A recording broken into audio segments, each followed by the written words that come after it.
and see how they work. Step number one was an outbound marketing piece, something that goes to the prospect. So there are a few things to bear in mind over here. The first one is you need clean, persuasive copy. Not everyone knows how to write. Every day I come across homemade advertising copy that's full of typos and awkward language, and it's painful. If you can't write, that's fine. You can hire someone to do it for you. I would say for a decent copywriter, you should expect to spend $35 to $75 an hour. And that's a reasonable amount for someone to fill that gap. The next point is that you've got to have a targeted message, right? This is obvious. You want your marketing to reach people with a message that speaks to them.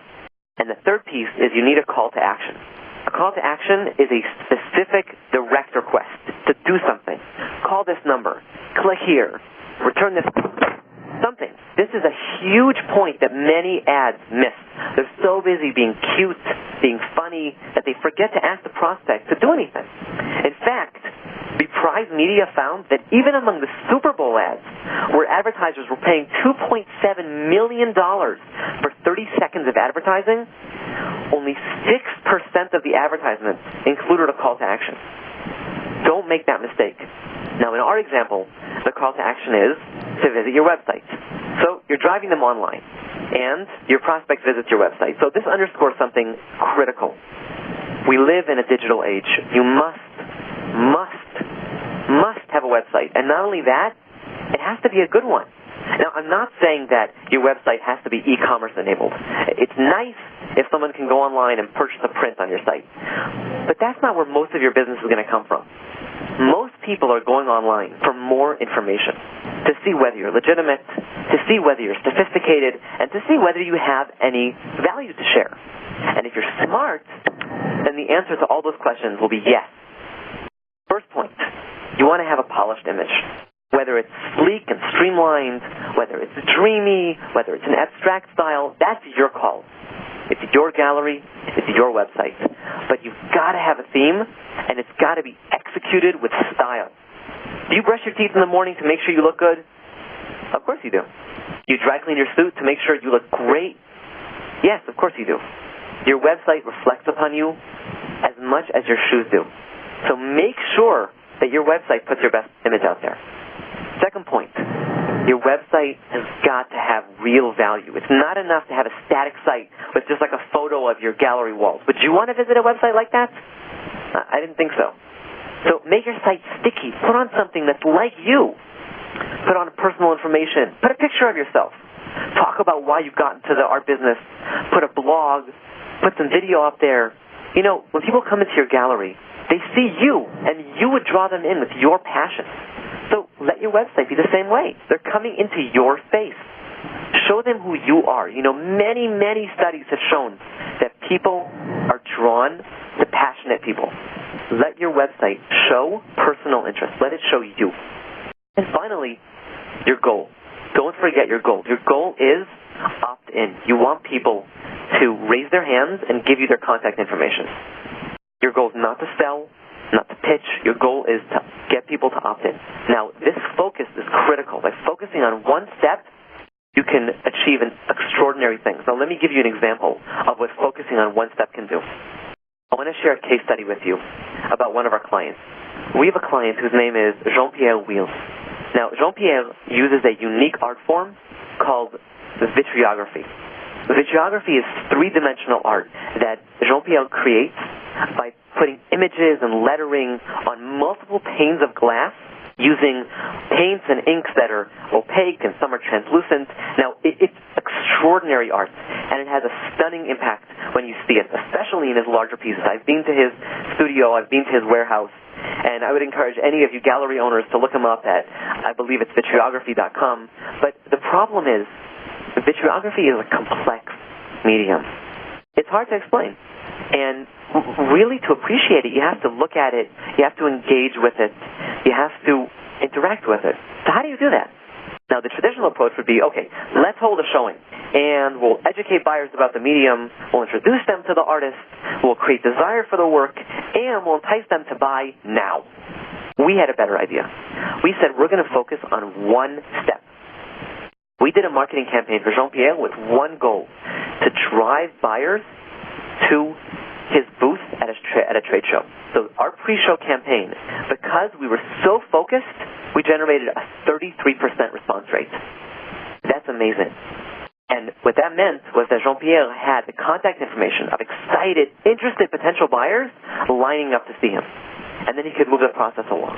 So that's excellent. But what it means for you, the takeaway for you is focus on one step at a time. So once you've captured their names, you want to drive them to your gallery. And once they come into your gallery, what happens then? Now, obviously, you want to wow them with your artist, but there's more. Once someone enters your space, this is the key.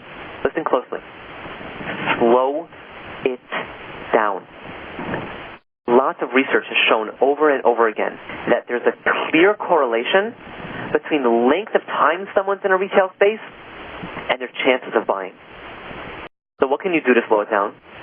You want to create an ambiance that makes it easy to browse.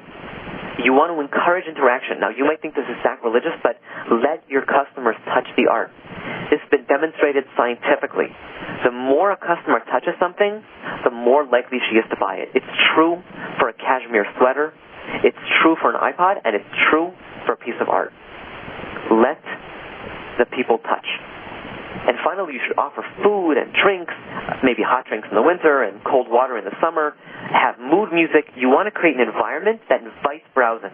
In psychology, this is called affective state. It means that when a customer is in a pleasant emotional space, then she's more likely to make a purchase. Forget about the hard sell. Right? Everything you've heard from these sales gurus about, how to lock people in and capture people, forget about that. You cannot hassle people into buying. Reduce the pressure, increase the allure, and just remember, the longer they stay, the more they buy. That's the key. The key is to keep them there. So now that you brought them in, it's time for you to deliver on that gift that you promised them. So what are you going to give them? There are two kinds of gifts you can give. You can give a free thing, or you can give free information. And both of them work very well. But I want you to remember something important, that this is a gesture. It's not a kickback. It's incredibly tacky to bribe your customers. In fact, I know of one business that has an expensive service. It's about $6,000. And when a prospect would come in for a presentation, the staff would hand them this gold sack filled with gifts. And it was so over the top that people would get all embarrassed and they would start stammering, and then they would hand it back. It was too much. People don't like feeling indebted.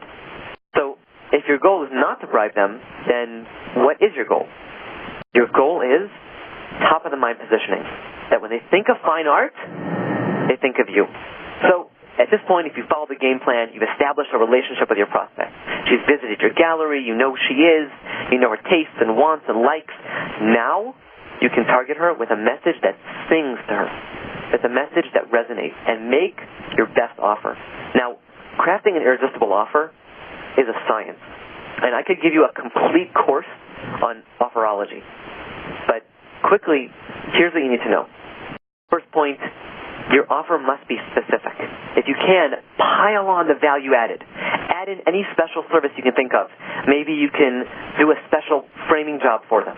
Maybe you can do an upgrade or a free hanging. Maybe you can do a design consult to see where it fits best in their living room.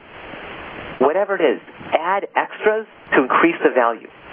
If you are going to discount, then, again, make it specific. And please, please, don't use a coupon. Give a gift certificate. Coupons are cheap. Gift certificates are valuable. So if you're going to discount, use a specific dollar amount. Do not use percentages. They're too confusing. People can't compute the value. And lastly, when you make an offer, there has to be urgency. And what that means is there should be a hard expiration date. Act now, because if you don't, then this offer's gone. And if you play this right, you're going to get to the next step.